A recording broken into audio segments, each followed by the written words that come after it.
Pendiami ke channel Banwan Rak Kubor Baman Lakasmi.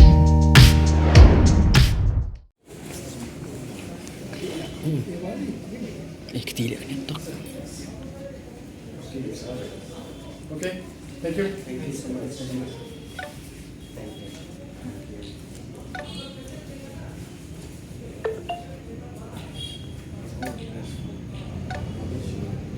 Yeah, all reflective index so that it's safe at night.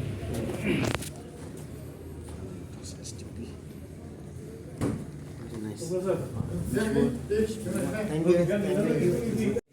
Because these are actually this material also it was important.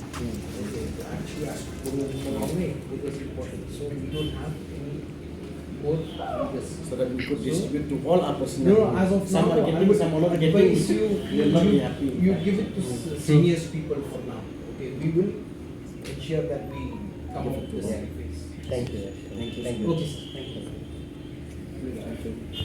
Okay, sir. Thank you. As part of Jonganika Corporate Social Responsibility Initiative and Appreciation, the Shillong Traffic Police Department, kita concrete efforts and endeavors in maintaining law and order in the city. We distribute ignite rainwater radar suit, 10,000 mm water resistant, high visibility, lightweight. The construction of jacket is such it helps to make you smooth move on your turf and can be worn when you are walking. Kamu tu lagi nak Raiñcoat ke ada? Di distribute ke balai sepatutnya.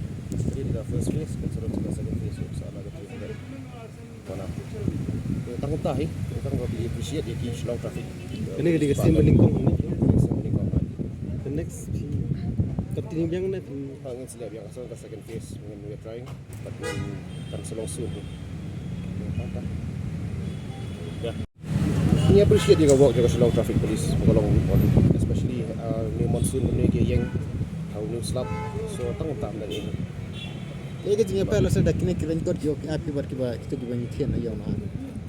Ini quality wise di kambahannya, ketika company kepada Ignite nak cek online dulu dan ke course untuk lihat tangga tahu.